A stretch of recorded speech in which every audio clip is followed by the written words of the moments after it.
Well, hey everybody. Hi kids. I thought instead of doing canned music today, I would actually go back and play Pippin Wouldn't Take a Bath.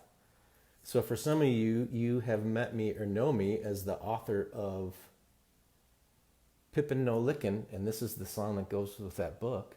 And if you haven't heard, I have a second book coming out called Pippin No Drippin', and it's about Pippin when he can't go outside because it's raining really bad one day.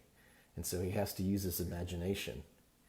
So why don't we do this song as we're waiting for people to come in, and then we'll start and talk about Todd Parr today. If you know the song, sing along, okay, kids?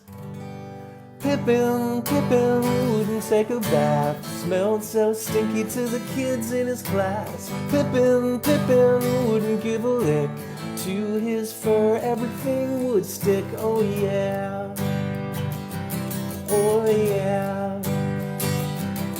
He was walking along, just humming a tune. The next thing you know, a red kazoo was stuck behind his shoulder of fuzz. But it was there if he wanted to buzz. A little later on, his tail felt a ton. He looked back to see a chunk of great gum. He pulled it close and he tasted it. It had some flavor, he'd save it a bit. Oh, Pippin, Pippin wouldn't take a bath, smelled so stinky to the kids in his class. Pippin, Pippin wouldn't give a lick, to his fur everything would stick. Oh yeah, oh yeah.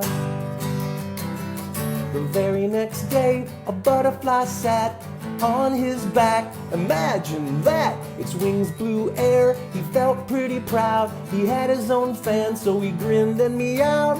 When he got to school with all of that stuff, well, his teacher and class, they started to huff. They said, hey Pippin, we like you a lot, but you need to take a bath instead of not. Then Pippin, Pippin finally took a bath, got high fives from the kids in his class. Pippin, Pippin finally gave a lick, now his fur had nothing to stick. Pippin, Pippin finally took a bath, got high fives from the kids in his class. Pippin, Pippin finally gave a lick, now his fur had nothing to stick. Oh yeah, oh yeah, oh yeah, oh yeah. I just felt like playing that today. Well, we'll go ahead and get started, because I think a lot of people, as it's been going lately, have been tuning in or going to YouTube after the fact. So we'll just get going here. So Todd Parr, I'm going to put a picture of Todd up. I'm trying to look at my monitor to make sure you can see him. Here's a picture of Todd. So Todd was born in 1962, so probably still old to you kids, but compared to a lot of the authors that we've been reading in the past, he's relatively young. And he is an American author, which means he writes the story. And he's an illustrator, which means he draws his pictures. And he's also a television producer. He grew up, have you ever heard of the state of Wyoming? It's a really, really big state in the north part of the United States that's known for lots of land. Wide, wide open spaces. You could go some places up there and hardly see another person. But then he moved to San Francisco when he got older. And he started by pursuing a career as an artist, which means drawing the pictures. Trying to get my video updated so I can see what's going on and monitor myself. He also worked as a flight attendant before becoming a full-time author. And right now he lives in Berkeley, California, which is way over on the West Coast. And as you can see from the picture, he has 3 adopted pit bulls. That's really nice of him. Sometimes pit bulls get a bad rap, kids, but they've actually really been proven to be very nice dogs. It's all how you treat them. So here's his 3 pit bulls. It doesn't say what their names are. It'd be nice to know what their names are. So he is the author and illustrator, which means he actually wrote the words and drew the pictures for more than 50 books, and he's on the New York Times best-selling list. So kids, that means when an author sells a ton of books, they get on this list. It's almost like being an award winner.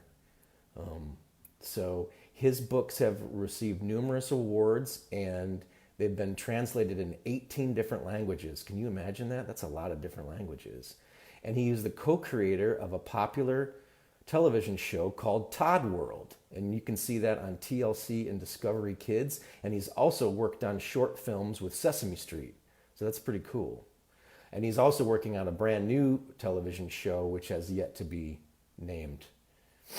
So, and this is a quote about his books, which I really like, and it says that Parr encourages consideration of all people and creatures great and small. Kindness and empathy, that means caring for people and understanding how they feel, remain at the forefront of Todd's books. So he's a really cool man, I think.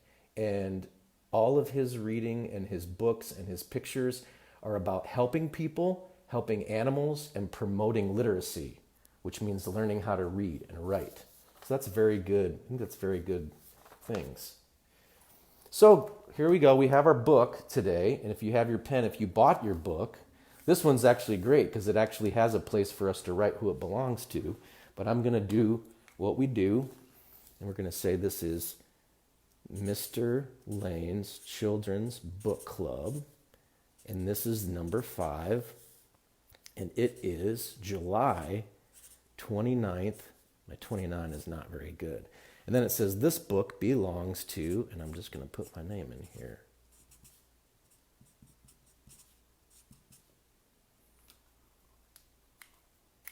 So if you would like to find out more about Todd Parr, you can find him on Facebook and YouTube, and he has a really awesome website. I'm really jealous of Todd Parr's name because it's very easy to spell compared to mine, which is not. So here we go. It's Okay to Be Different by Todd Parr. It's okay to be missing a tooth, or 2 or 3. It's okay to need some help. It's okay to have a different nose.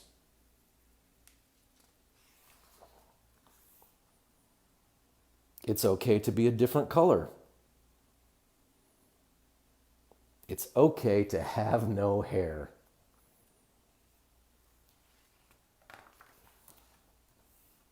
It's okay to have big ears. It's okay to have wheels.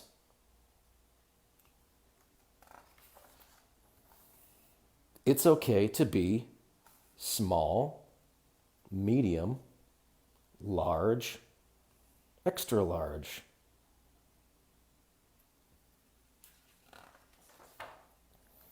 It's okay to wear glasses.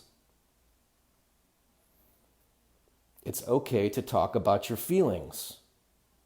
Grr, rah.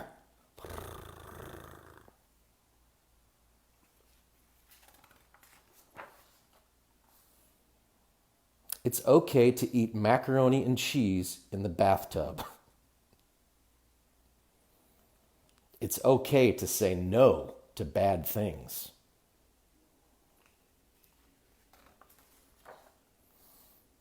It's okay to come from a different place. I guess he's speaking a different language here. It's okay to be embarrassed. She got toilet paper stuck to her shoe. It's okay to come in last. It's okay to dance by yourself.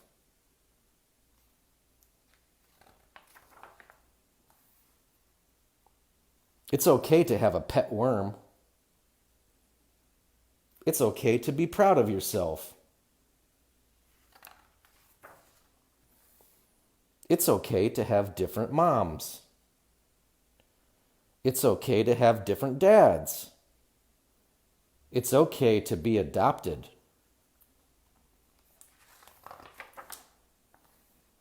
It's okay to have an invisible friend. My sister used to have an invisible friend named Cardin, who she would play with all the time. It's okay to do something nice for someone. I think he's sharing his pizza, if I had to guess. It's okay to lose your mittens.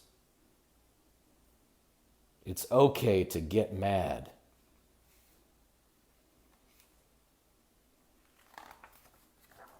It's okay to do something nice for yourself.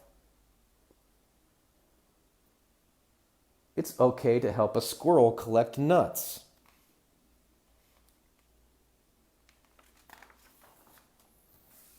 It's okay to have different kinds of friends. It's okay to make a wish. It's okay to be different. You are special and important just because of being who you are. Love, Todd. Now, something that I really like about this book, and I'm sure you noticed, is how he uses lots of different colors and is even silly with them. And I really like that. So the point of this book is sometimes kids, when you go to the playground or school or you meet kids that are different than you are, there's something inside us that is kind of afraid of that. And so sometimes you might see kids make fun of other kids for being different. Or maybe you've even felt that from other kids. But what Todd is telling you is that you're special and it's okay that you're different. So if you liked this book, he's written 50 other books. Look at all these books that Todd has written. So once again, get your mom or dad to help you find Todd Parr on the internet, and you can find all these books. Maybe get them from curbside pickup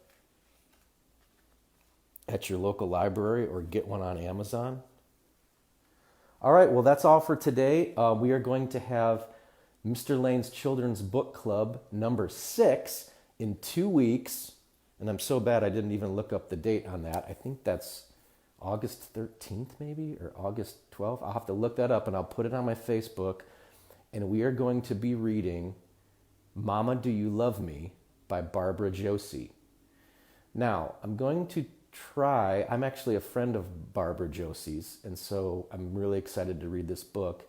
And I might see whether I can either ask her some questions or even get her to jump on to the video when I'm reading her book, and she might be able to say hi. That would be pretty neat, huh?